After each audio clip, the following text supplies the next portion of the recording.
Breaking. আচ্ছা, কেমন হবে যে ধরেন আগামী দিনের রাষ্ট্রপ্রধান বা সরকার প্রধান হিসাবে আমার দেশ পত্রিকার মাহমুদ ভাই, মানে তিনি কেমন, অথবা পিনাকিরে কেমন লাগে, অথবা সাংবাদিক ইলিয়াস যদিও না, বাট পিনাকি অথবা মাহমুদ ভাই, কার মাঝখানে আলোচনা আসছিল যে নতুন একটা রাজনৈতিক দল গঠিত হবে আর সেই দলটার প্রধান হবে আমার দেশ পত্রিকার সম্পাদক মাহমুদ ভাই।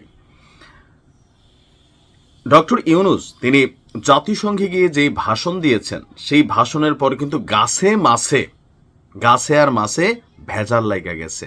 অলরেডি তার সরকারের পতন ঘটানোর হুঁশিয়ারি দেওয়া হয়েছে এনসিপির পক্ষ থেকে।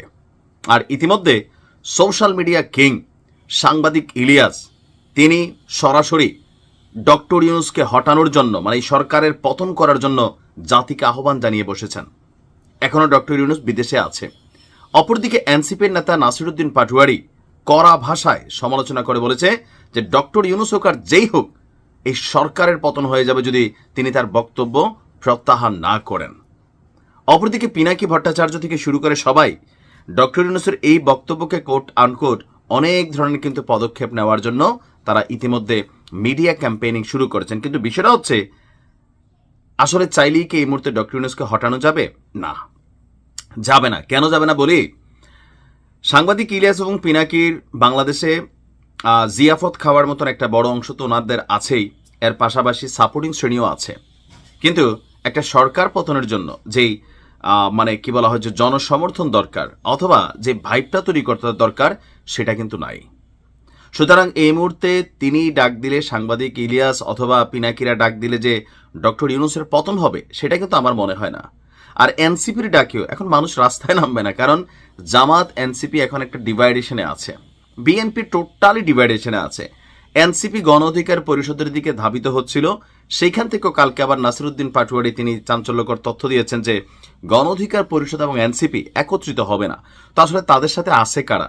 জাতীয় পার্টির সাথেই এনসিপি লড়াই করতে গিয়ে অনেকটা কষ্ট। আর যতটুকু সাপোর্টিং পাচ্ছে এনসিপি এই মুহূর্তে, সেটা হচ্ছে ধরেন প্রশাসন থেকে। ডক্টর ইউনুস ক্ষমতা থেকে সরে যাওয়া মানে এনসিপির প্রশাসনিক পাওয়ার শেষ। পাশাপাশি এনসিপির দলীয় যারা নেতা আছেন, কেন্দ্রীয় নেতা, এদের সাথে সাংবাদিক ইলিয়াস, পিনাকি অনেকে আছে, তারা এদেরকে পাত্তাই দেয় না। হান্নান মাসুদ যারা আছে, তারা কিন্তু পিনাকি বা সাংবাদিক ইলিয়াসদের পাত্তা দেয় না। তো এই যে পাত্তা দিচ্ছে না বা তারা যেটা চাচ্ছে সেটা হচ্ছে না, তো সব কিছু মিলিয়ে একটা সরকার পতন, ভাই, এটা একটা বিশাল বিষয়। ডক্টর ইউনুসকে হটাইয়া নতুন কাউকে আনবেন, তো সেটা কে, পিনাকি নাকি না মাহমুদ ভাই? এই দুজনের একজনকে বাংলাদেশের মানুষ এই মুহূর্তে গ্রহণ করবে না। ভাই, অনলাইনের একটা হিসাব আছে, কিন্তু বাংলাদেশের বাস্তবতা আলাদা। ওই সময় শেখ হাসিনা সরকারের পতন, ইট ওয়াজ এ ম্যাটিকুলাস ডিজাইন, এটা আমরা বুঝতে পারছি পরবর্তী সময় যে জামাত যথেষ্ট পরিশ্রম করেছে সরকার পরিবর্তনের জন্য। এটাও তাদের রাজনৈতিক অবস্থান থেকে তারা নাহিদকে নিয়ে বক্তব্য আছে, আসিফকে নিয়ে বক্তব্য আছে, তারপর সাদিক কায়েমকে নিয়ে বক্তব্য আছে, বিভিন্ন ধরনের বক্তব্য কিন্তু আছে। তো সেগুলো থেকে আওয়ামী লীগ সরকারের উপর মানুষের বিরক্তি ছিল, সত্যি সত্যি ছিল। কারণ একটা লম্বা সময় একটা সিস্টেম ইমপ্লিমেন্ট হয়ে গেলে সেখানে অনেক কিছুই একটা সিস্টেমের বাহিরে চলে, এগুলো চলতেছিল। তো সব কিছু মিলিয়ে আওয়ামী লীগ সরকারের পতন হয়েছিল। কিন্তু ডক্টর ইউনুসের আওয়ামী লীগকে পুনর্বাসন ইস্যুতে তিনি যে বক্তব্য দিয়েছেন, যে কোনো সময় নিষেধাজ্ঞা সরিয়ে নেওয়া হতে পারে।